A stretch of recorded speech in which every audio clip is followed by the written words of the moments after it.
Dios les bendiga, mis amados hermanos. Un gusto y un gozo verles nuevamente. Y en este domingo, pues, espero que hayan orado mucho y hayan tenido ya bien cimentado todos los fundamentos de las profecías que hemos estado viendo a través de, pues, estos últimos domingos. Y pues no era el propósito, honestamente se los tengo que confesar, no pensaba enseñarles esto todavía, pero después de orar al Señor y pedirle su guía, su dirección, pues me mostró que no debía de romper el hilo, ¿verdad?, de todas estas grandes enseñanzas que hemos tenido, que aún no se cumplen, pero que espero, mis amados, les está siendo de edificación y su fe haya estado aumentando constantemente al conocer estas grandes cosas, pues que de verdad, hermanos, no se enseñan muy seguido. Y espero que tengas ganas de escribir y que hayas traído tu pluma y tu libreta, porque esta enseñanza, pues la veo muy complicada de que se la vuelva a dar ni siquiera en unos años. Así que espero que estés muy atento y no confíes en tu propia opinión ni en tu mente de teflón, ¿verdad? Porque no dura y nada. Cualquier cosa que entra no se le pega y después andamos, ¿qué dijo? ¿Cómo fue? ¿Qué pasó? Ya no me acuerdo. Pues bueno, es porque estás confiando más en ti que en la palabra de Dios.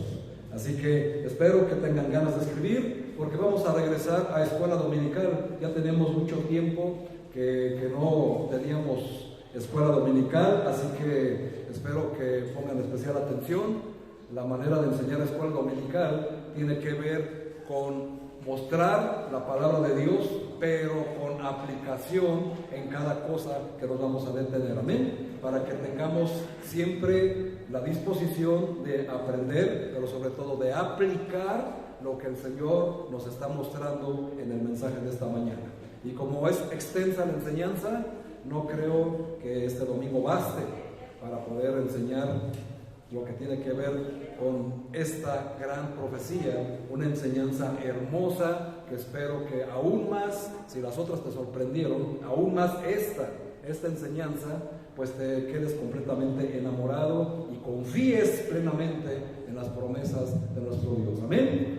Pues espero que así sea, hermanos, y ese amén sea una convicción, como dijo el hermano Miguel, para que sabes a ganar almas, porque ese es el propósito. No se trata solamente de llenar tu mente, tu cabeza de más conocimiento y tenerlo ahí como agua que no circula, que no camina, que no fluye, y un agua estancada, como todos sabemos, se pudre, ¿verdad? Así que no sirve, hermanos. Hay que darle fluidez, porque la palabra de Dios es agua viva. ¿Amén? Amén. Y hay que darla a los que la necesitan. Así que quita tu mente, pon tu mente en blanco. No para lavarte el cerebro, como muchos por ahí quieren enseñar, no, sino a lo que me refiero, de esto que vas a aprender, quiero que te sumerjas en la palabra de Dios, que veas lo que el Señor promete a los que están con Él, a los que le siguen, a los que le obedecen y sobre todo se entregan plenamente al cristianismo verdadero, porque esta promesa, hermanos, solamente es para ellos, para los que confían plenamente en Jesús y le han entregado su vida. Así que muy bien, dice el Evangelio de Juan. Vamos a leer como introducción el Evangelio de Juan, capítulo 14, versículo 2. Cristo hablando con sus discípulos, mostrándoles una promesa de que Él iba a regresar. Y no solamente les muestra la promesa, sino que también les está mostrando y les está enseñando una profecía que solamente será para ellos y para los que le sigan en la enseñanza que deja a continuación como fundamento de los apóstoles y de Jesucristo. Dice Juan 14, versículo 2, ¿ya están ahí? Dice, leo desde el 1, no se turbe vuestro corazón, creéis en Dios, creed también en mí. En la casa de mi Padre muchas moradas hay. Si así no fuera, yo os lo hubiera dicho. Voy pues a preparar lugar para vosotros. Y si me fuere, y os prepararé el lugar, vendré otra vez y os tomaré a mí mismo, para que donde yo estoy, vosotros también estéis. Y estas palabras de Jesús deben de llenarnos de consuelo, de esperanza, porque aquí, hermanos, está hablando de una ciudad donde hay muchas moradas. Y precisamente en este pasaje, en nuestra línea del tiempo que hemos estado analizando ya durante estos últimos domingos, estamos hablando ni nada menos, y el apóstol Juan se refiere a la Nueva Jerusalén. La Nueva Jerusalén, hermanos, en la Biblia también es llamada el tabernáculo de Dios, la ciudad santa, la ciudad de Dios, la ciudad celestial. Es la ciudad del gran rey, donde Jesús está diciendo: donde yo esté, allí también estarán ustedes. También, hermanos, la Nueva Jerusalén es la ciudad cuadrangular, según sus medidas en Apocalipsis 21. También se le conoce como la Jerusalén celestial. Hermanos, la Nueva Jerusalén literalmente es el cielo en la tierra, y es mencionada en la Biblia en varios lugares. Puedes apuntar por ahí en tu libreta Gálatas 4:26, Gálatas 4:26, Hebreos 11, versículo 10, Hebreos 12, del 22 al 24, y Hebreos 13, versículo 14. Pero se describe con todo detalle en Apocalipsis 21, que es donde vamos a tener nuestra enseñanza principal. Así que les invito a que vayamos a Apocalipsis 21, porque vamos a estar analizando y estudiando precisamente lo que tiene que ver con Apocalipsis 21 cuando se refiere a la Nueva Jerusalén. Así que en Apocalipsis 21, la historia del hombre ha llegado a su fin. Hemos estado analizando estas profecías durante todos estos últimos domingos. De todas las edades han venido y se han ido. Cristo ha reunido a su iglesia en el arrebatamiento, que fue nuestra primera enseñanza de este curso. La tribulación ya ha pasado. La batalla de Armagedón ya se ha peleado. Ya sucedió la segunda venida de nuestro Señor Jesucristo y derrotó a este ejército que venía contra Israel en la famosa guerra de Armagedón. Satanás ya ha sido encadenado durante 1000 años, de lo que ya vimos hace unos domingos, de reinado de Cristo sobre la tierra. Ya se ha establecido un nuevo templo glorioso en Jerusalén. Ya se ha terminado y ha sido anulada la última rebelión de Gog y Magog, que vimos también hace unos domingos. Ya vimos también que Satanás, sus ángeles y todos los impíos, los que no reconocieron el señorío de Jesucristo, han tenido su justo juicio en una eternidad en el lago que arde con fuego y azufre. Ya vimos el juicio del gran trono blanco, y ya ha pasado, según Apocalipsis 21, la humanidad ha sido juzgada. También vimos la transformación completa del cielo y de la tierra, cuando el Señor regeneró, renovó los cielos y la tierra, lo que se le conoce como el estado eterno, y será un lugar donde mora la justicia. Pero después de la recreación de todo esto que ya vimos aquí, hermanos, todo esto ya pasó. Y estamos llegando a un lugar en un futuro, donde vamos a morar en una ciudad que el apóstol Juan recibió en Juan 14, versículo 2, y que es a la ciudad donde Cristo se refería, donde hay muchas moradas.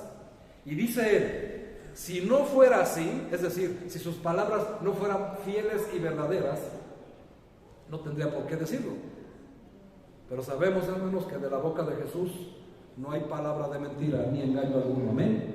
Así que lo que está diciendo ahí en el Evangelio de Juan es fiel y verdadero.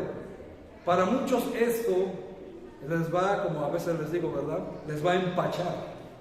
Va a ser conocimiento muy profundo, muy avanzado, porque se requiere de fe verdadera para poder entender y comprender los grandes misterios que hay en la Biblia. Y esto, hermanos, de la Nueva Jerusalén es algo sumamente espectacular, porque es algo que escapa de nuestro entendimiento, de nuestra limitada mente, y no alcanzamos a discernir todo lo que está escrito. Por eso tenemos que analizar como escuela dominical parte por parte para entender lo que el Señor está describiendo en esa ciudad, porque es una ciudad que no se parece a ninguna que haya habido, pero que vamos a ver que hay relación de eso que se está haciendo con el Antiguo Testamento y con todo lo que hizo Abraham, con todo lo que hizo David, lo que hizo Salomón, lo que hizo Moisés, lo que hizo Noé. Todo tiene que ver con relación a esta ciudad, porque todos ellos, hermanos, desde el principio les dio Dios esa promesa de una nueva patria, y empezó con el patriarca, con el padre de la fe, con Abraham. Y Abraham, hermanos, dice la Biblia, y según leímos en Hebreos, que él la vio de lejos, y la vio y la saludó. Pero lo más impactante de Abraham, hermanos, es que la confesó, y es algo que nosotros tenemos que hacerlo a la brevedad: confesar que nosotros, hermanos, somos extranjeros y peregrinos en esta tierra. Tal vez ni te ha caído el 20 de eso, pero debes entender, hermanos, que el día que recibiste a Cristo como Señor y Salvador, dejaste de pertenecer a esta tierra. Aquí andamos, pero ya no somos de este mundo. Somos extranjeros en esta tierra, y nos espera una mejor, una nueva ciudad que Cristo prometió a los que le aman, donde hay muchas moradas. Pero Apocalipsis, hermanos, nos describe a la perfección cómo es esta ciudad, y es increíblemente, hermanos, hermosa. Nada que ver con lo que alguna vez pudiéramos ir o ver. Y hay alguien que ha tenido la oportunidad de viajar, por ejemplo, a ciudades donde hay mucho dinero, como Las Vegas, como Dubái, que por ahí anda el hijo de una hermana, miren nada más. Se dan cuenta, hermanos, que los hoteles son sumamente lujosos, donde te cuesta la noche miles de dólares, una noche. Y por supuesto no es todo incluido, a menos que compres la línea premium, que le llaman, la platino, no sé cuál sea, pero cuesta un dineral, y para muchos de nosotros pues es un sueño guajiro. Pero para los cristianos, hermanos, llegar a este lugar donde hay muchas moradas, te vas a dar cuenta que no te costó un solo centavo, solamente depositar tu fe en la persona de Jesucristo. Y no solamente vas a poder estar ahí, sino que va a ser tuya, va a ser tu ciudad, y vas a tener tu mansión en esa nueva Jerusalén. Pero eso, hermanos, solamente es para los fieles en Cristo Jesús, no es para nadie más. Y vamos a ver que hay requisitos para entrar en ella, vamos a ver sus medidas, vamos a ver dónde va a estar, vamos a ver de qué está hecha, vamos a ver quiénes son los residentes, y vamos a ver todo lo que encierra esta gran enseñanza con la Nueva Jerusalén. ¿Te interesa? Pues tu vista en la Biblia, hermanos, tu corazón en el cielo y tu dedo en la pluma. Espero que estés apuntando, hermanos. Muy bien, pues dicho lo cual, ya vimos todo lo que ha pasado. Son cosas impresionantes. Pero aquí vamos a ver, hermanos, que después de la recreación, todo lo que ya sucedió, que vimos estos últimos domingos, Dios revela la nueva Jerusalén. Y lo revela nueva porque existe la vieja Jerusalén, la terrenal, donde Cristo anduvo hace aproximadamente 2000 años, donde fue crucificado, sepultado y resucitado al tercer día. Y todo tiene una relación. Juan, hermanos, echa un vistazo, nos muestra un vistazo de la visión que vio. La santa ciudad, la nueva Jerusalén, descender del cielo de Dios. Fíjense qué importante. Dispuesta como una esposa quebrada para su marido. Su vista, por favor, hermanos, en Apocalipsis 21, versículo 2. Desde el 1 para tener el contexto. Dice: Vi un cielo nuevo y una tierra nueva, porque el primer cielo y la primera tierra pasaron y el mar ya no existía más. ¿Quedó claro eso el domingo anterior? Ya sabemos de qué se trata. Ahora sí, el contexto.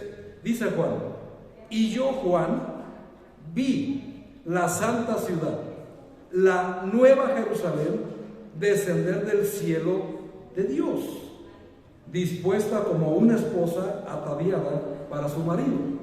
Y oí una gran voz del cielo que decía: he aquí el tabernáculo de Dios con los hombres, y Él morará con ellos, y ellos serán su pueblo, y Dios mismo estará con ellos como su Dios. Versículo 4. Enjugará a Dios toda lágrima y los ojos de ellos, y ya no habrá muerte, ni habrá más llanto, ni clamor, ni dolor, porque las primeras cosas pasaron.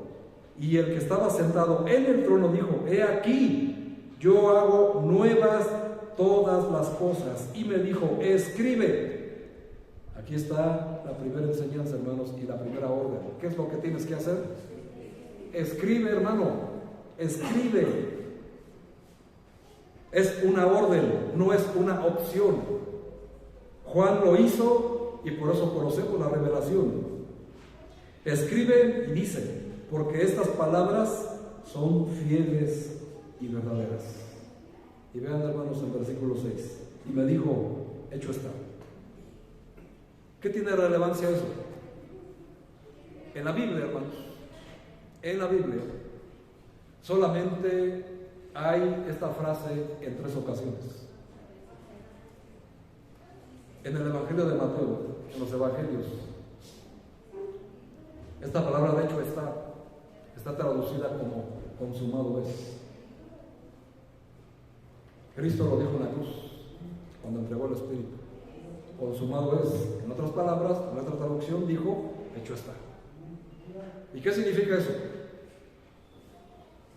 En tiempos de Jesucristo, tiempos bíblicos, esa frase se utilizaba para determinar la validez y legalidad de un negocio,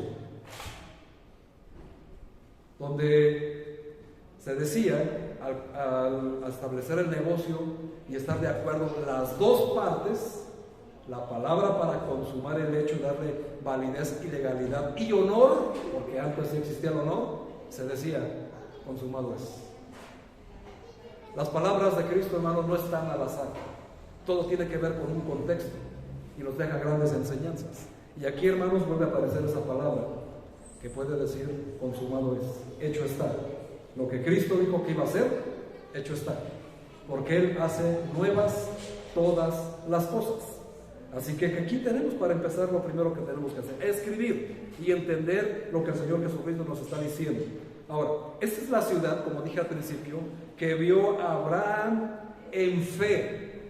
Los cristianos, hermanos, en esta tierra andamos por fe, no por vista, porque si anduvieras por vista, entonces tu fe sería vana y no sería verdadera. Por eso Cristo le dijo a Tomás: bienaventurado el que cree y no ve. Y Tomás creyó porque vio a Jesús resucitado cuando Él les había hecho la promesa y dijo: voy a regresar. Y hasta Jesucristo le dijo: mira, Tomás, no seas incrédulo, ve mis manos, puedes meter tu dedo, puedes meter tu mano en mi costado y confirma que yo soy. A veces, hermanos, el cristiano, si no ve, no cree. Cuando en el mundo real, hermanos, en el mundo espiritual, mejor dicho, creer es ver. Y por eso Cristo le dijo a Marta, cuando Lázaro: ¿no te he dicho que si crees verás la gloria de Dios? No le dijo: ¿no te he dicho que si ves puedes creer? No, hermanos. El Señor dijo: si puedes creer, podrás ver. Y lo mismo nos dice a nosotros. Lo mismo que habló de Abraham. Abraham vio esa ciudad de lejos y no entró. Aún no entra Abraham. De hecho, aún nadie, hermanos, nadie, ni los santos del Antiguo Testamento, ni de este tiempo de la iglesia, ha entrado a la Nueva Jerusalén, porque falta un relativo tiempo, ¿verdad?, para que eso suceda. pero es el lugar, hermanos, destinado para los que hemos confiado realmente en Cristo Jesús. Y si tú tienes puesta tu vista, tu esperanza en un tabernáculo terrestre, en una casa terrenal, y ahí tienes esperanzada todas tu fe y tus esperanzas, hermano, te has equivocado, porque nos espera algo mejor. Ahora, por eso no estoy diciendo que no luches, que no trabajes por obtener tu casa, por supuesto que no, pero tu fe, hermano, tu fe no debe de estar puesto en ello. Dice Mateo 6:33, mas buscad primeramente ¿qué? Y después todo lo demás será añadido. Si tú buscas primeramente el reino de Dios, lo demás va a ser añadido. No es al revés. Lamentablemente el cristiano de hoy primeramente busca las cosas materiales, y cuando se siente cómodo, cuando se siente que Dios le ha bendecido, entonces sí, Señor, ahora busco tu reino. Y no, hermanos, escuchamos un testimonio en esta mañana, ¿no es así? De este hombre que perdió todo por la drogadicción, y Dios lo rescató, lo levantó, le hizo todas las cosas nuevas. Pero ¿hasta cuándo sucedió eso? Hasta que buscó primeramente su reino, y todo lo demás se le fue añadido. Primeramente buscó a Jesús para que fuera salvado, después para que fuera sanado. Siempre, hermanos, es el orden. No busques a Dios para ser sanado, sin antes buscarlo para ser salvado. A Dios siempre se le busca primero para ser salvado, porque eso significa buscar primeramente su reino, y después viene la sanación por añadidura, y después viene la prosperidad, y después viene la felicidad. Pero primeramente, hermanos, se busca su reino. Nunca es al revés. El cristiano de hoy, tristemente, siempre busca las cosas al revés, y por eso se la pasa navegando en el desierto 10, 20, 30 años antes de madurar, como le sucedió a la nación de Israel. Pese a que vieron todo, y ellos vaya que vieron señales y prodigios, ¿verdad? Y aún dudaron del Señor. Y a veces decimos nosotros, ¿qué pueblo ese? ¿Cómo Dios pudo ser tan bueno? Y nosotros estamos igual, tal vez estamos peor. Pero eso, hermanos, ¿qué tiene que ver con todo lo que estamos enseñando en la Nueva Jerusalén? Precisamente, nuestra fe, como Abraham, debe de estar depositada en la Nueva Jerusalén. Es la ciudad del gran rey. Y él dijo, donde estuviere yo, también estarán ustedes. Y esa es una promesa para los verdaderos hijos de Dios. Ahora, pues estamos viendo, hermanos, muchas situaciones, pero tenemos que analizar para saber de qué se trata esta ciudad, porque es sumamente impactante. Juan registra, hermanos, que la ciudad tiene una medida de largo, de longitud, y es igual a su anchura, y su anchura es igual a su longitud. En otras palabras, esta ciudad es un cubo perfecto. Notemos, hermanos, la longitud y todo lo que en ella nos muestra, porque esta ciudad, hermanos, es sumamente espectacular. Pero vamos a ver qué nos dice la Biblia. Versículo 9, por favor.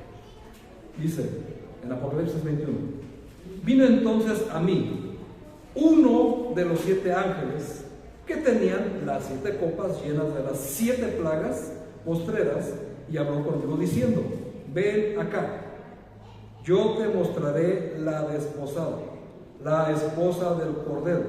Y me llevó en el espíritu a un monte grande y alto, y me mostró la gran ciudad santa de Jerusalén, que descendía del cielo de Dios. Y eso es importante que entendamos.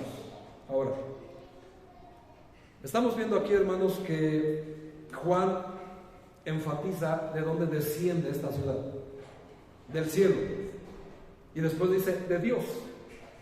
¿Por qué creen que está escrito así, hermanos? Porque tenemos que entender que hay 3 cielos, ¿verdad? Primer cielo, nuestra atmósfera, lo que ustedes ya saben. Segundo cielo, donde están las galaxias y los demás planetas. Y el tercer cielo es la morada de Dios. Acuérdense, hermanos, que el primer cielo y la primera tierra pasaron. Y el mar ya no existía más. ¿Se acuerdan qué era el mar? Este velo que impide que veamos el trono de Dios. Nos dice en el versículo 1 de Apocalipsis 21 que este mar ya no existía. El Señor lo va a quitar. Y entonces, ¿qué va a suceder?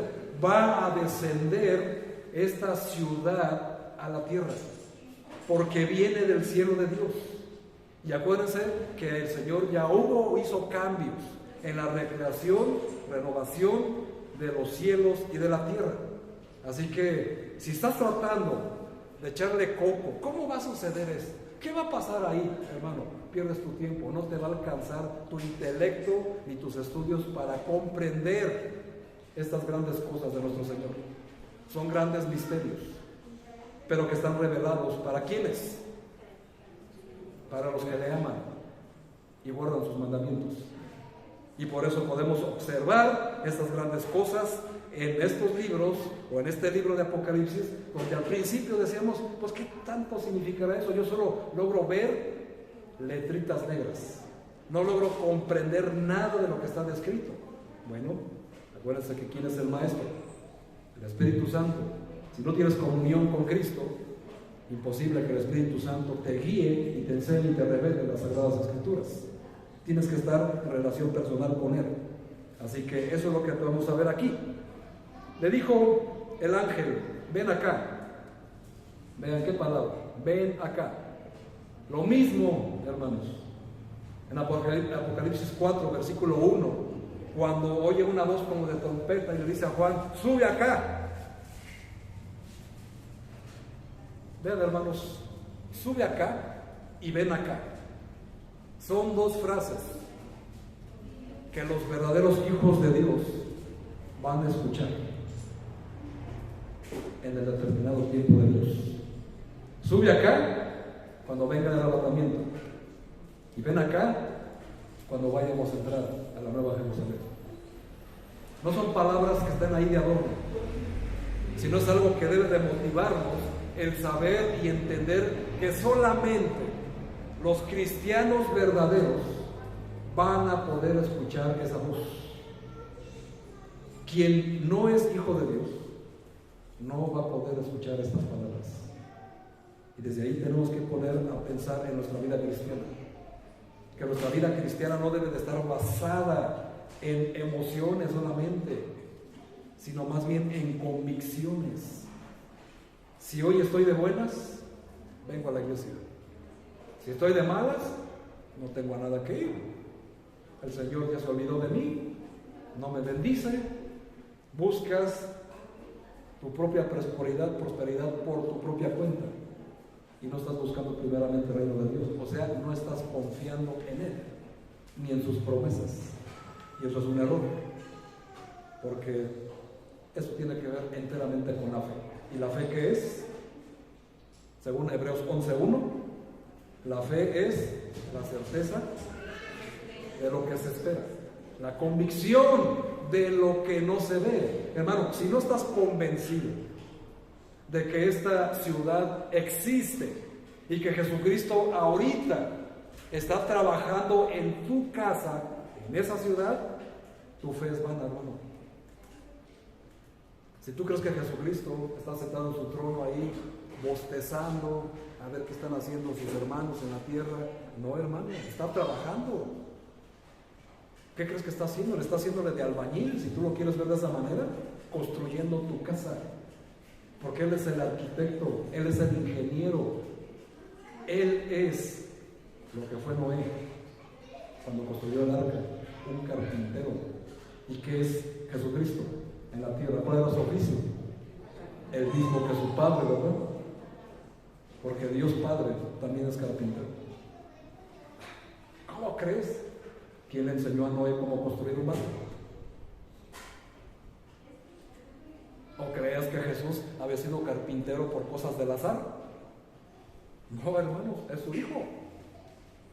Y más o menos hoy en día, casi la mayoría, ¿verdad? Queremos, o más bien se espera que el hijo pues tenga el oficio del papá, ¿verdad? No es una ley, no es una regla, Si no la cumples no hay problema, no es pecado ni nada. Pero normalmente, culturalmente hablando, casi siempre se espera así. Si el padre es doctor, pues espera que los hijos sean médicos igual. Si el padre es carpintero, ¿qué se espera? Que el hijo aprenda el oficio. Bueno, pues así es, hermanos. Realmente así es. Pero estamos viendo grandes enseñanzas, grandes cosas de lo que sucede en ese lugar. Cristo está trabajando y por eso dice: yo voy a ir a preparar morada para ustedes. Ahora, ¿lo crees? ¿Crees que Jesucristo está siendo Rey de Reyes, Señor de Señores, haciéndote tu casa? Nada más acuérdate que según el tribunal de Cristo, lo que tú le des en tus obras es con lo que Él cuenta como dinero, como presupuesto para hacer tu casita. Así que puedes tener un jacalito o puedes tener una mansión, ¿verdad? Pero eso solamente, hermanos, tiene que ver mientras estés aquí en la tierra. Como trabajes aquí en la obra de Dios, es como le vas a dar tu material a Jesucristo para que haga tu casa. Ahora, ¿lo crees o no lo crees? Y en realidad, si no lo crees, hermanos, no tiene la menor importancia. Lo que realmente importa es que está escrito y va a suceder. Y si tú lo quieres dudar, tienes un doble problema, porque no solamente estás dudando, sino que estás pecando de la palabra de Jesús. Así que ten mucho cuidado con eso, porque la misma Biblia dice que el que duda de lo que come es condenado. Y no habla de perder la salvación, sino que vas a sufrir. Y ahí arriba vas a tener pérdida. Así que tener mucho cuidado, hermanos, donde está tu fe fundada. Pero dice Juan que vio descender del cielo la nueva Jerusalén. Ahora habla que le va a mostrar a la desposada. Pero aquí ya la muestra, hermanos, como la esposa. Tenemos, hermanos, por delante a la gloriosa unión del esposo y la esposa, de Cristo y su iglesia. Y es el momento tan largamente esperado por todos los creyentes de esa unión. Y todos sabemos, hermanos, que la iglesia es la esposa de Cristo. En estos momentos es la novia, la desposada, porque aún, hermanos, no se llevan a cabo las bodas del Cordero, ¿recuerdas? Eso se va a llevar a cabo en la mitad de la gran tribulación. Y mientras el mundo sufre, nosotros estamos teniendo una boda y un banquete que va a durar 1000 años nada más. Pero vean qué increíble similitud. Todos sabemos, hermanos, que Cristo es judío, ¿no? Entonces Él en su vida se crió y vivió como judío. Y todas sus usanzas eran judías. Y precisamente así es la aplicación de Cristo con la iglesia. Se supone, hermanos, que cuando un matrimonio se quiere casar, firman un contrato y el esposo se separa 4, 5, 6 meses hasta un año para ir a preparar morada para la futura esposa. Eso es lo que se hacía en la antigüedad en Jerusalén. Esa era la usanza. Hoy se hace todo al revés, ¿verdad? Primero se llevan a la desposada, le hacen un hijo, ya después de muchos años le dan un anillo y hasta después le dan una casa, porque hacen todo al revés. Pero así se tenía que hacer. Y Cristo, fiel a la cultura judía y sus enseñanzas, ¿qué dijo en Juan 14:2? Yo voy a ir como un novio responsable a prepararle casa a mi novia, la iglesia. Bueno, se ha llegado el momento. Cristo ya tiene todo preparado para las bodas del Cordero. Se hace la unión y le tiene su casa a la novia, la nueva Jerusalén. Y ahí, hermanos, es donde estamos. Estamos destinados para llegar ahí si depositas tu fe y entregas tu vida de una manera real, hermano, al Señor Jesús. No de labios para afuera. No de que, no, pues sí creo en Cristo y qué bonito y todo y bla, bla, bla. Y, hermanos, hay que trabajar en la obra de Dios. Ahí les hablan. No se puede así. No se puede trabajar así. En Efesios capítulo 5, versículo 25 al 27, hace esa alegoría. Dice: maridos, amad a vuestras mujeres. ¿Cómo? Así como Cristo amó a la iglesia. ¿Con qué característica? Se entregó por ella. ¿Para qué? Para santificarla, habiéndola purificado en el lavamiento del agua por la palabra, a fin, fíjense hermanos, todo lo que hace Jesús, a fin de presentársela a sí mismo, una iglesia gloriosa, que no tuviese mancha ni arruga ni cosa semejante, sino que fuese santa y sin mancha. Y eso ya lo vimos en esa analogía en las bodas del Cordero. Si tú quieres, hermanos, hombres, varones, que tu esposa sea como Sara, pues tienes que ser como Abraham. Si tú quieres que tu esposa te responda en todo sentido, tienes que amarla como Cristo amó a la iglesia y se entregó a sí mismo por ella. El marido, el varón, es responsable de la santidad de su esposa. ¿Escuchaste bien? De su esposa, no de su novia, porque aún no tiene ninguna responsabilidad ante ella más que guardar hasta que se case, ¿verdad? Amén. Pero el varón, hermanos, va a dar cuentas al Señor de la santidad de su esposa. Y eso debemos desde Génesis, donde le dijo a Adán el Señor: ¿dónde estás tú? Sabiendo que Eva fue la que cayó en pecado, ¿cierto? Entonces, ¿por qué llamó al hombre? Porque al hombre le dio la autoridad para cuidarla, para protegerla, para proveerla. Y por no hacer su trabajo, pues ya sabemos lo que hizo Eva, ¿verdad? Sin embargo, el Señor aquí nos está mostrando la relación, la realidad, cómo debe de ser el matrimonio cristiano. Y así debe de ser en todo momento. El marido tiene que exhortar a la esposa a la santidad. Pero para que eso lo haga, pues el marido tiene que ser sabio, ¿verdad? Tiene que ser entregado al Señor. Tiene que conocer las Sagradas Escrituras, porque la misma Biblia dice que a las mujeres, en un contexto correcto de la iglesia del primer siglo, no les es permitido a la mujer hablar ni enseñar. Primer siglo, hermanos, no este. Eso se lo digo para todos los que tergiversan la palabra de Dios y enseñan cosas que no dan. Pero nos dice la Biblia, sino que manda el Señor que la mujer le pregunte al marido.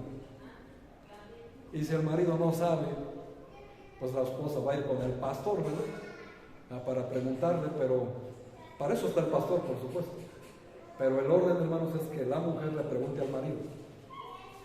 Y si tú no le sabes responder, esposo, pues sí te lo digo y te insto para que te prepares, ¿verdad? Porque pues debe de ser vergonzoso que tu esposa o tus hijos prefieran preguntarle a alguien más, pues porque el marido, el papá no sabe. Por eso te tienes que preparar, marido. Y si no, bueno, van los dos con el pastor para que lo puedan aprovechar. Pero después se generan malinterpretaciones y dimes y diretes y empiezan a hacer ahí tantas y tantas cosas que porque ya vieron a la hermana con el pastor, aunque le estaba pidiendo consejo, o sea, todo eso tiene un orden de por qué. Amén. No es para que la mujer sea relegada, sea disminuida como una persona sin valor, que no tiene derecho ni a hablar en la iglesia. Claro que no, por supuesto que no. Eso solamente lo aplican las personas inmaduras y legalistas, de los cuales el Señor les llama hipócritas. Y hay que tener mucho cuidado. Apunta ahí Mateo 23:23. Y ahí vas a ver que el Señor llama a los escribas y fariseos hipócritas en 9 ocasiones. Porque el Señor, si algo detesta, son los religiosos. Si algo el Señor detesta, son los legalistas. Porque los legalistas matan la gracia. Y en este tiempo, hermanos, es tiempo de gracia. Pero el que estemos en tiempo de gracia no quiere decir que tienes una licencia para estar pecando. Así que con mucha atención, y hay que ser maduros a la hora de aplicar las cosas. Ahora, es llevado Juan en el Espíritu, al igual que en Apocalipsis 1:10, cuando le fue revelado en la isla de Patmos el Apocalipsis, o revelaciones, como se llama este libro. En Apocalipsis 4:2 también Juan es llevado en el Espíritu y se encuentra sobre un monte grande y alto. Y según lo que vemos en la Biblia, hermanos, estaba esperando ver la esposa del Cordero, pero en realidad lo que se le muestra es la gran ciudad santa de Jerusalén, que descendía del cielo de Dios. Esto no es nuevo porque ya lo vimos durante todas estas enseñanzas, pero es evidente, hermanos, la estrecha asociación que hay entre la iglesia y la Nueva Jerusalén, porque esta será la verdadera ciudad de Dios, la morada eterna de los creyentes, y desde donde Dios centrará toda la administración de los nuevos cielos y la nueva tierra, en la que la iglesia tendrá una labor importante. Y es increíble, hermanos, porque vamos a ver la descripción de esta ciudad. Apocalipsis 21:11 dice: teniendo la gloria de Dios, y su fulgor era semejante al de una piedra preciosísima, como piedra de jaspe, diáfana como el cristal. Vamos a empezar, hermanos, aquí viendo. Juan estaba asombrado con lo que veía de la Nueva Jerusalén. Con grandes dificultades intenta transmitirnos con palabras conocidas algo de lo que ve en la gloria de Dios. Dios manifiesta su gloria, hermanos. De esta ciudad nos dice que era semejante a una piedra preciosísima, como una piedra de jaspe, diáfana como el cristal. De la ciudad se nos dice que tenía la gloria de Dios, lo que implica necesariamente que Dios mismo está en ella como su Dios. Y sin duda, eso es lo más importante de todo, que Dios está ahí mismo. Sí, hermanos, Dios el Creador, Dios Padre está en esa ciudad. Y los hijos de Dios, los cristianos fieles y obedientes, lo vamos a conocer, lo vamos a ver. Y si eso, hermanos, no te motiva a cambiar tu vida, a entregar tu vida, sinceramente, hermano, no sé qué necesitas más saber. No sé qué necesitas más conocer o entender de que tú y yo, miserables pecadores, gusanos, polvo de la tierra, vamos a conocer al Creador del universo. Y tú, hermano, dándole todas tus energías a este mundo, depositando tu fe en todo lo corrupto, teniendo todas tus esperanzas de un futuro glorioso en una carrera universitaria, cuando nos espera algo sumamente más grande que cualquier cosa terrenal. Y te lo vuelvo a decir, no malinterpretes mis palabras. No te estoy diciendo esto para que desistas de hacer lo que quieres hacer, pero antes de hacer eso, hermano, busca primeramente el reino de Dios, porque estas promesas solamente son para los que busquen primeramente el reino de Dios, y todo lo demás viene por añadidura. Y esto, hermanos, la Biblia no dice que sea opcional, sino que dice que son palabras fieles y verdaderas, y así va a suceder, y así va a ser, porque Dios no es hombre para que mienta, ni hijo de hombre para que se arrepienta. Dijo y no hará, habló y no ejecutará, así que ahí se va a cumplir. Y como hemos estado viendo, hermanos, todo lo que dijo y habló se está cumpliendo al pie de la letra hasta nuestros días. ¿Y qué les dije, hermanos, acerca de la guerra de Rusia? ¿No se está ya vislumbrando una guerra con Israel? ¿No está sucediendo ya? ¿No empezó apenas la semana pasada ya? Porque Rusia está enojadísima, porque ahora Israel les está proveyendo el gas que Rusia les privó a las otras naciones. Y eso es un atentado contra Rusia, porque interfiere en sus intereses y en sus planes. Y ya, hermanos, estamos viendo bombardeos. a la ciudad de Israel, principalmente en donde creen, en Jerusalén, donde está el pueblo de Dios. ¿Crees que tiene relación con las profecías que hemos estado viendo? Por supuesto, hermano.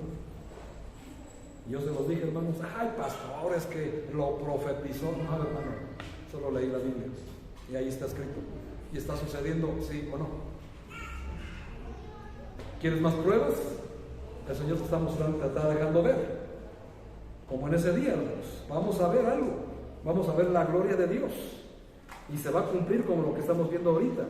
Y es importante porque, pues, lo que nos muestra y nos dice que su fulgor es un resplandor semejante de una piedra preciosísima, como una piedra de jaspe, diáfana como el cristal, y la idea parece ser que la luz de la gloria de Dios atravesaba a través de esa piedra preciosa, produciendo una belleza indescriptible.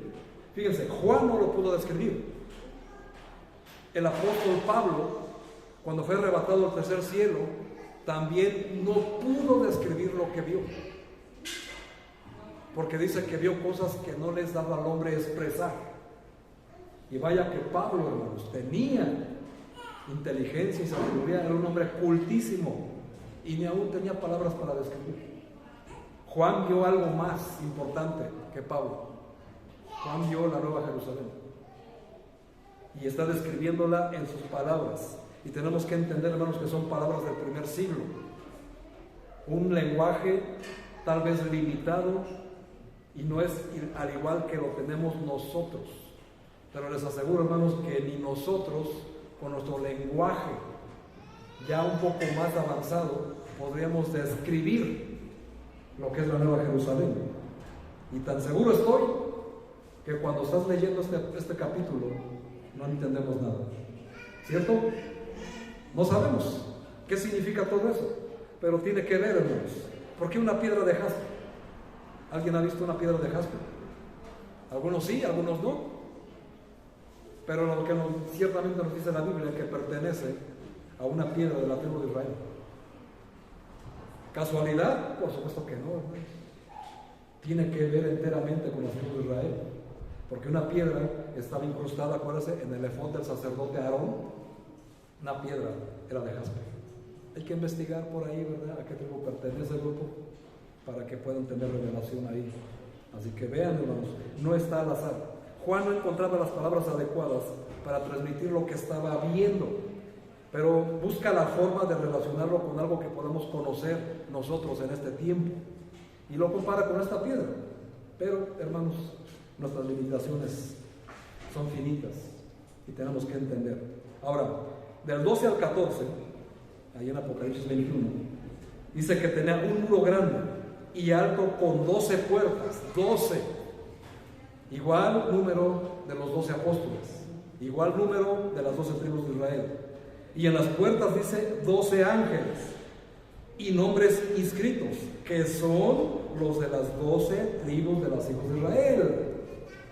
No tiene ningún nombre de esos apóstoles que tú ves por ahí muy famosos, que se autodenominan apóstoles. Porque aquí estamos viendo, hermanos, que los verdaderos apóstoles van a estar cada uno sus nombres inscritos. ¿En dónde? En cada puerta. En cada puerta. Estamos viendo aquí de los tribus de Israel. Son de las 12 tribus. Y nos dice: al oriente 3 puertas, al norte 3 puertas, al sur 3 puertas, al occidente 3 puertas. Y el muro de la ciudad tenía 12 cimientos, y sobre ellos los 12 nombres de los 12 apóstoles del Cordero. Vean, hermanos, los 12 nombres están sobre los cimientos. Y eso nos hace entender que lo primero que ve Juan es un muro grande y alto. Y esto es algo que esperábamos encontrar en todas las grandes ciudades de la antigüedad. Era lo primero que se veía, hermanos, cuando se acercaban a Jerusalén, el muro. Pero en el caso de la Nueva Jerusalén, su presencia tendría que sorprendernos, porque el propósito del muro alrededor de las ciudades era defenderse de los enemigos y ejércitos invasores. Pero evidentemente, en la Nueva Jerusalén, todos sus enemigos han sido lanzados al lago que arde con fuego y azufre. ¿Cuál será el propósito de que exista un muro? La Biblia habla, hermanos, y la Biblia muestra en Isaías 26, versículo 1, dice: en aquel día cantarán este cántico en tierra de Judá. Fuerte ciudad tenemos, salvación puso Dios por muros y antemuro. Isaías 26, 1. Y ahí estamos viendo, en aquel día. Y estamos viendo precisamente a qué se refiere. Pero pudiera haber, hermanos, que esto sea la presencia de este muro fuera necesaria por algo que vamos a ver a continuación. Sin ese muro no se podía hablar de las puertas y de su cimiento, algo que para el autor es realmente importante. Un muro, hermanos, tiene que estar cimentado sobre cimientos, amén, si no se va a caer.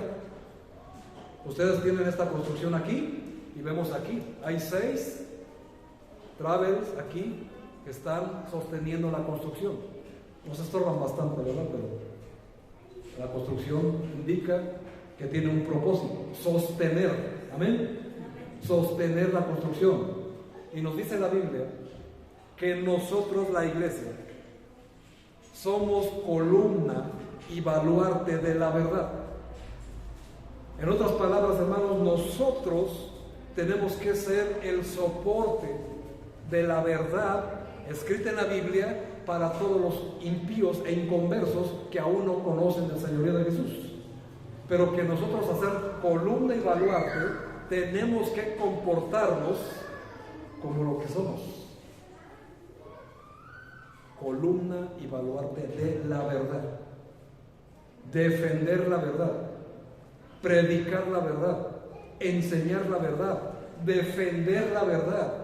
Porque si no haces estas cosas, estás en contra de la verdad. Y Cristo anuncia y dice: el que no es conmigo, contra mí es. Así que en este mundo solamente hay 2 bandos: los que son con Cristo y los que están contra Cristo. ¿A qué grupo perteneces, hermano? Porque si perteneces a los de Cristo, defiendes la verdad, te cueste lo que te cueste. Si así te cuesta tu trabajo, lo defiendes. Si así te cuestan tus estudios, lo defiendes. Y a veces, hermanos, para las relaciones interpersonales, te puede costar hasta un divorcio si defiendes la verdad, porque se supone que eres columna y baluarte del Señor. No es así. Lo hicieron los apóstoles. Y por recompensa, hermanos, y como un tributo que Dios hace a ellos, porque el Señor también nos va a honrar a nosotros si defendemos la verdad, es que tiene su nombre en los 12 muros, en los 12 cimientos, en las 12 puertas, el nombre de cada uno de los apóstoles. Y eso, hermanos, tiene que ver con donde nosotros vamos a entrar. ¿Y qué importancia tiene eso? A ver, si no te empachas con esto. Esto nos hace ver la alusión cuando el pueblo de Israel le fue dado orden reunirse y establecer el tabernáculo de Dios físico en la tierra, el Antiguo Testamento, donde estaba el lugar santo, el lugar santísimo y el atrio. ¿De acuerdo? Lo han leído en el Antiguo Testamento. Si no lo entiendes, hermano, ahora lo vas a entender más. Porque eso es, hermanos, lo que representan los 3 cielos: el atrio, el lugar santo y el lugar santísimo. Eso representa, hermanos, en la tierra el universo. Ahora ya tiene más sentido, ¿no? Y por eso vemos que adentro están los panes de la proposición, el altar, el incienso, etcétera, etcétera. Es exactamente lo que vamos a ver allá arriba, pero vamos por partes. Se les dice a la tribu de Israel que se pongan 3 tribus al norte, 3 tribus al sur, al oriente y al oriente, así, haciendo un cuadro perfecto. Es lo que estamos viendo en la Nueva Jerusalén. ¿Y eso qué tiene que ver, pastor? Bueno, aquí nos vamos a sorprender. Después de 1000 años va a recrear la tierra cielos nuevos y tierra nueva. Amén. La iglesia, hermanos, va a tener un lugar preponderante en ese gobierno. La iglesia nada más. Acuérdense que la iglesia es la Nueva Jerusalén, la tierra es para los judíos y el universo es para ¿quiénes? Los gentiles. Ya se les olvidó, hermanos, apenas lo vimos el domingo pasado. Pero bueno, cuando venga este gobierno, aproximadamente hay 226 naciones en el mundo, si no me equivoco. 226 naciones aproximadamente, o cuando menos las conocidas, o que están unidas a la ONU, a la FIFA, o a los Olímpicos, esto. Pero lo increíble de esto, hermanos, es que el gobierno de Dios es perfecto. En la Biblia el número 12 es número de gobierno perfecto. Por eso él tuvo 12 tribus, 12 patriarcas antediluvianos, perdón, son 12 tribus de Israel, un gobierno perfecto. Bueno, cuando venga este tiempo, hermanos, de la Nueva Jerusalén, el Señor va a dividir la tierra en 12 naciones. Únicamente y exclusivamente existirán 12 naciones, al igual que los números de la tribu de Israel. Ahora, quiero que analices esto y pienses, hermano, ¿a qué tribu de Israel pertenece México? Porque debes de saber que pertenecemos a una de las tribus de Israel. ¿Pero a cuál? ¿Ahora entiendes la importancia de estas palabras? ¿Por qué dice que va a poner 2, 3 a un lado en cada esquina? ¿Por cuál puerta iremos entrando? La que pertenece a una tribu. ¿Pero de qué tribu somos? Interesante, ¿verdad? Ahora, esto no te lo van a enseñar en Harvard, no. Digo, por si tú crees que ahí está la élite del conocimiento, hermanos. Comparado con lo que vio Juan y los apóstoles, son burros. Con todo respeto, para los burros, no para ellos. No tienen ni la menor idea de esto. Y ve el conocimiento que estás adquiriendo tú. En un lugar que a veces, ay, sí voy, no voy, ay, qué flojera, mejor me voy a ganar dinero. Está más bueno el partido. ¿Me entiendes? ¿Dónde crees que vas a adquirir eso? Y por eso, hermanos, dice la Biblia que la fe viene por el oír. ¿Oír qué? El supertazón, el final de tu novela favorita, las nuevas series de Netflix, tu Dios, hoy en día. No, hermanos, Romanos 10:17 dice que la fe viene por el oír la palabra de Dios. Tu fe jamás va a aumentar si dejas de oír la palabra de Dios. Jamás. Así que para la próxima, hermano, que creas que tienes una cosa más importante que venir a la iglesia, piénsalo. Porque no solamente estás pecando, sino que tú mismo te estás limitando de conocimiento que jamás vas a adquirir en el mundo de porquería en el que tanto te deleitas andar. Y te lo digo con amor. Precisamente por eso te estoy enseñando esto. Porque yo estaba determinado a no enseñarlo. Pero el Señor dice otra cosa. Y a quien le debes toda la honra y la gloria es al Señor. Amén. Y tus aplausos son para ellos. Así que eso es lo que hay que hacer. Ahora, pues estos detalles nos obligan, y así es la palabra, nos obligan a mirar en el Antiguo Testamento, y en primer lugar pues nos recuerdan al acceso de la Nueva Jerusalén con la Antigua Jerusalén, donde el muro lo hizo. Y pues tenemos que aprender, porque todo está correlacionado. Y entendiendo esto, se nos hace más fácil entender por qué Dios demandó a Moisés hacer un tabernáculo con medidas específicas, porque ahora vemos que el apóstol Juan también recibió medidas específicas, porque todo lo que hay en la tierra, hermanos, dice la Biblia, es sombra de lo que ha de venir. Así que ahora puedes estudiar el tabernáculo de Dios en la tierra, sus materiales, sus medidas, compáralo con la Nueva Jerusalén. ¿Quién podía accesar al lugar santísimo? Solamente el sumo sacerdote, nadie más.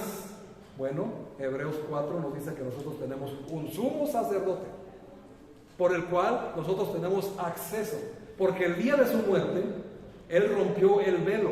Acuérdense que había un velo que se interponía entre el lugar santísimo y el lugar santo, y solamente del lugar santo al lugar santísimo podía entrar el sumo sacerdote, nadie más.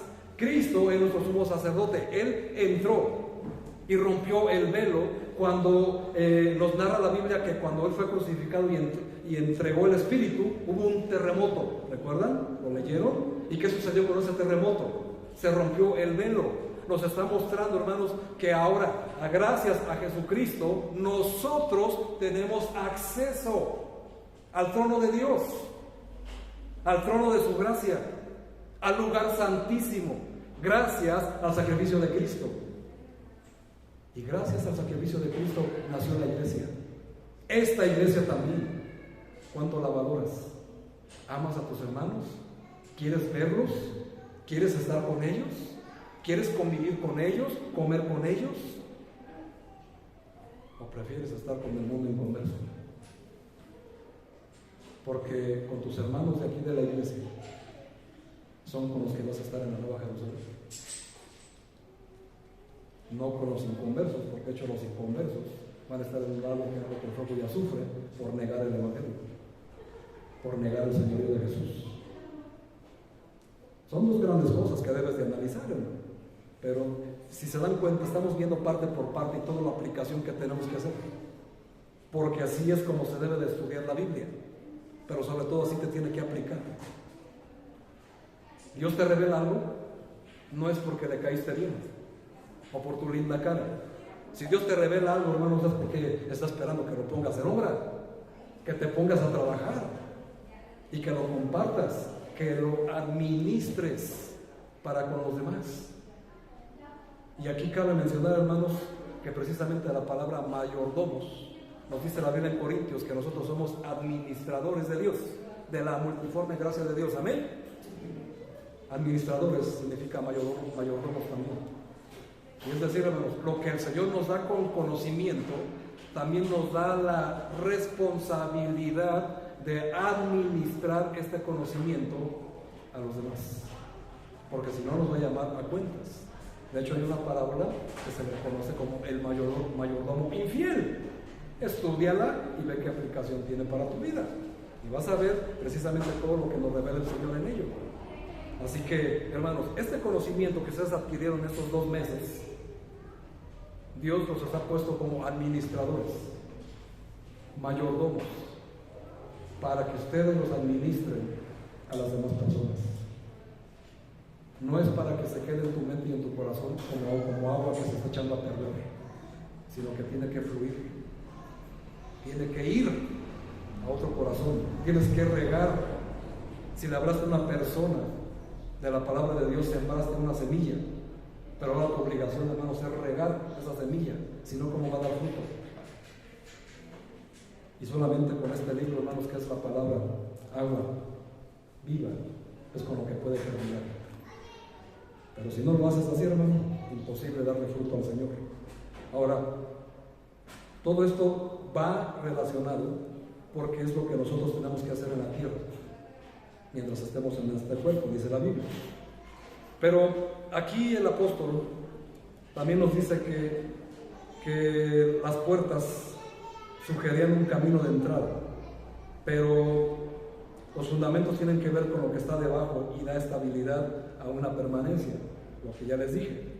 Sería una equivocación pensar que tanto los 12 patriarcas como los 12 apóstoles eran las puertas y el fundamento. Más bien debemos de pensar que ellos lo que representan y enseñaron a través de la Biblia y que está escrito en la Biblia. Así que nos dice Efesios capítulo 2 del 19 al 22 lo siguiente: así que ya no sois extranjeros ni advenedizos, sino conciudadanos. Fíjese cómo nos coloca el apóstol Pablo ya aquí, y se lo dice a la iglesia de Éfeso. Ya no son extranjeros ni advenedizos, sino ya que ahora son conciudadanos de los santos y miembros de la familia de Dios. edificados sobre el fundamento de los apóstoles y los profetas, siendo la principal piedra del ángulo Jesucristo mismo, en quien todo el edificio, bien coordinado, va creciendo para ser un templo santo en el Señor, en quien vosotros también sois juntamente edificados para morada de Dios en el Espíritu. Ahora, Dios le ha dado a sus hijos dones para que los administren. Y aquí ya estamos empezando a tomar forma en este año los talleres que hemos tenido. Tuvimos un taller de dones espirituales y creo que fue bastante amplio.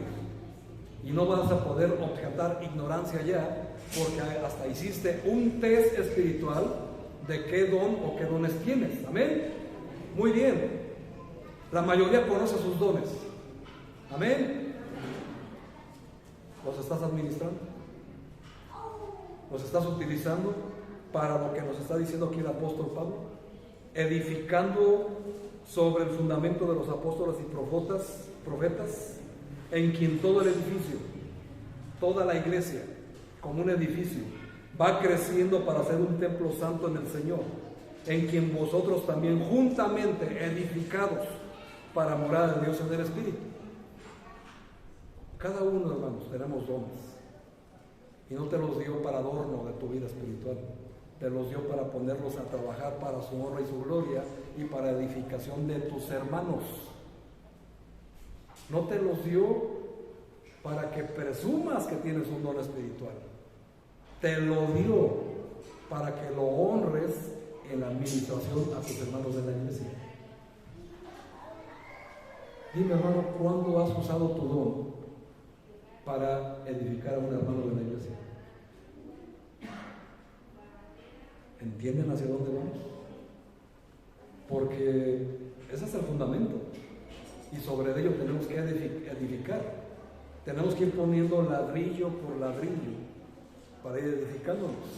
Más adelante Pablo en la misma carta nos dice que de aquí en todo el cuerpo que se ayudan mutuamente para ir edificándose unos a otros en amor. En la iglesia, hermanos, como un cuerpo, somos miembros los unos de los otros. Obviamente, hermanos, el pastor representa la cabeza, pero la cabeza no puede funcionar sin el cuerpo. Hay hermanos que son los pies, hay hermanos que son las manos, hay hermanos que son los dedos, los ojos, el oído. ¿Qué miembro eres tú, hermano, de este cuerpo? ¿Sabes cuál es tu función en esta iglesia? ¿Sabes que si eres el ojo, la oreja, el brazo, el pie, ¿sabes tú? Pues de eso, hermanos, precisamente tienes que trabajar ya, y ese es el propósito de enseñar los dones, para que tú administres esos dones conforme al propósito con el cual Dios te añadió a una iglesia cristiana. Porque ese es el propósito, funcionar como un solo cuerpo. Ese es el propósito, hermano, por el cual nos reunimos domingo a domingo. Cuando decides no venir, tú sabrás tus causas, mutilas el cuerpo, lo cortas, porque en un cuerpo, hermanos, todos los miembros son útiles, amén. Así como en tu cuerpo físico, si alguno, Dios no quiera, tiene una amputación de cualquier miembro, se va a disminuir su capacidad, ¿sí o no? La iglesia es lo mismo, ¿no? Si la mano de la iglesia no viene, pues se disminuye su capacidad.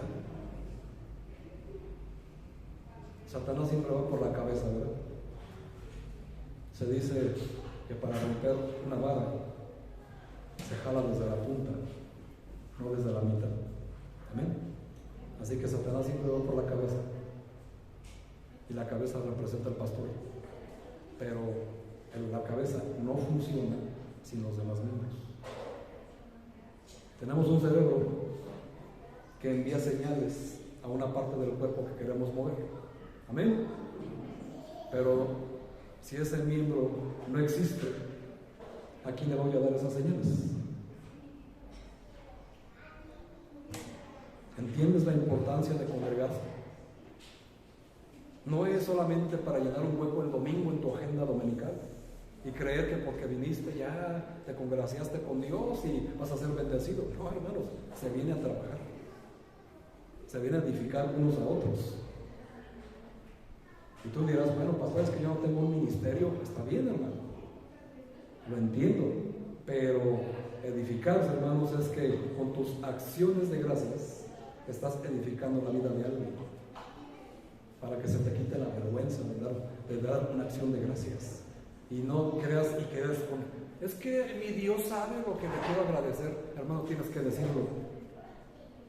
Si no, ¿de qué sirve? ¿A quién edificas? Ahora, platicar hermanos con hermanos, no de sangre, porque ¿cómo?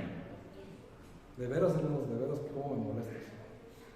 Convivan hermanos con hermanos que no sean de la misma familia, para edificarse con sus testimonios. Pero lo primero que hacen es hacer grupitos.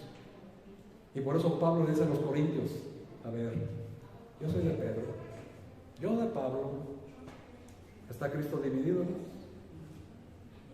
Entonces, ¿por qué tú divides la iglesia con eso? ¿No entiendes que al hacer un grupito familiar aquí, allá y más allá, estás dividiendo la iglesia? Estás deformando el cuerpo de Cristo. Estás creando un Frankenstein espiritual, con pedazos de aquí, pedazos de allá, porque solamente quieres convivir con tus hermanos, de carne, por supuesto, de sangre. ¿Y los otros qué? ¿Qué no sabes que son más importantes que los de sangre? Son con los que vas a estar en el cielo, no con los demás. No estoy diciendo que los descuides, por supuesto que no, pero tienes que entender el orden del cuerpo de Cristo. ¿Y sabes qué es lo peor del caso? Que terminando este servicio lo van a hacer.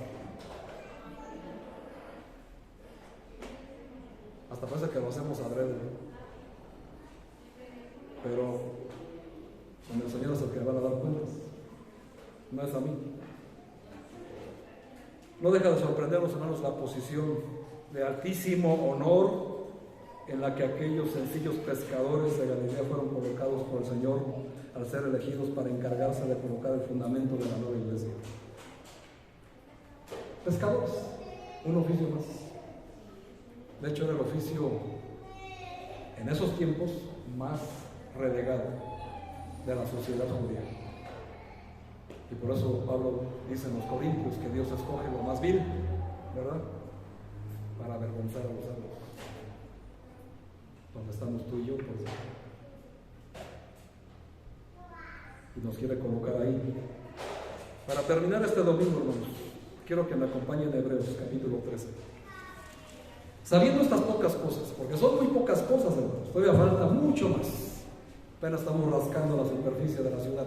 De hecho, todavía ni entramos, todavía ni vemos lo que hay dentro. Pero vean, hermanos, Hebreos 13, por favor. Vamos a ver y leer el versículo 14. Dice el Señor: porque no tenemos aquí ciudad permanente, sino que buscamos la porvenir.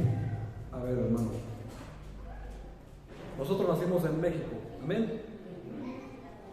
Nacimos en Guanajuato, bueno, quiero pensar. La mayoría nacimos en Celaya. Nuestro gentilicio es ser ¿qué? Mexicanos, guanajuatenses y celayenses, según el gentilicio donde nacimos. Los que no nacieron allá, bueno, entienden el concepto, amén. Si no somos de aquí, ¿cuál será nuestro gentilicio en el cielo? Según lo que acabamos de ver. Porque se supone, hermanos, que dice aquí que nosotros no tenemos aquí una ciudad permanente, sino buscamos la porvenir. Abraham buscó una ciudad nueva que le fue prometido desde la antigüedad. La vio de lejos, la saludó de lejos y la confesó. Esa ciudad es la Nueva Jerusalén. Cuando nosotros entremos ahí, vamos a tener un nuevo gentilicio, que Pablo ya no lo dijo en Filipenses 3. Así que, ¿qué somos, hermanos? Nos dice que somos conciudadanos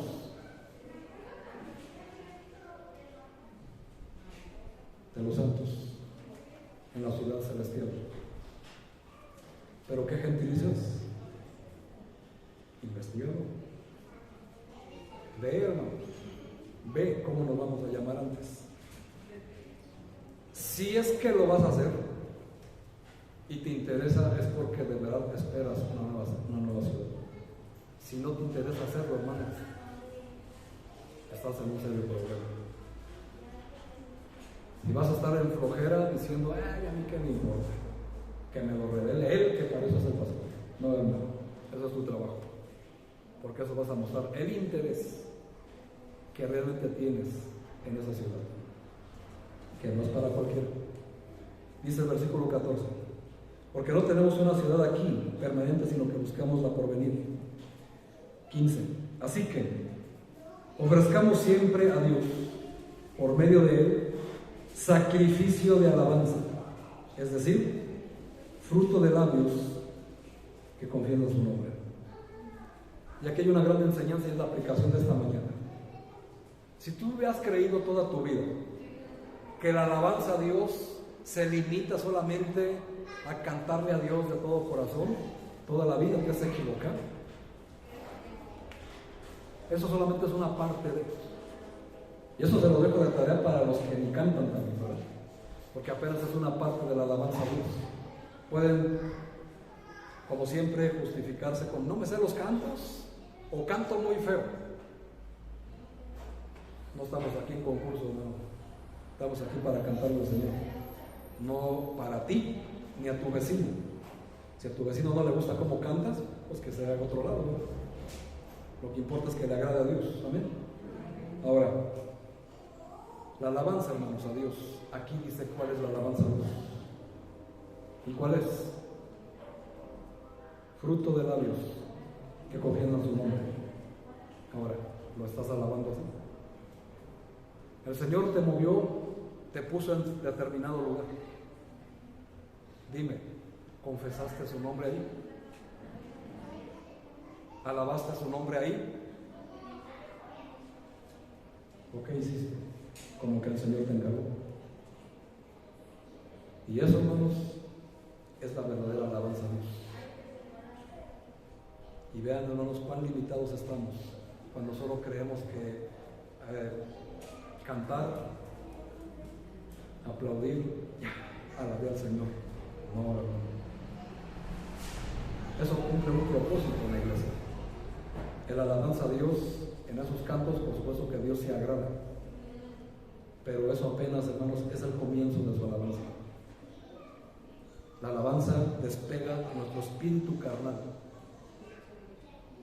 cargado de tribulaciones, de dolor, de angustias, para empatarlo con el Espíritu de Dios.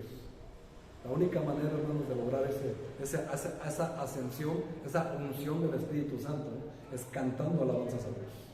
Pero una vez que ya empataste tu espíritu con el Señor, con el del Señor, ¿qué es lo que sigue en alabanza? Confesar su nombre. ¿Qué hizo Abraham? Confesó la ciudad.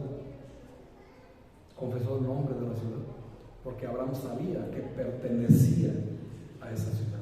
Cuando le dijo, deja tu ciudad, deja tu parentela y ven a la tierra que yo te mostraré. Esa es la tierra prometida del Antiguo Testamento, hermanos. Físicamente es la nación de Israel, espiritualmente es la Nueva Jerusalén. Y los patriarcas, los profetas a la que se refieren, hermanos, es a la Nueva Jerusalén.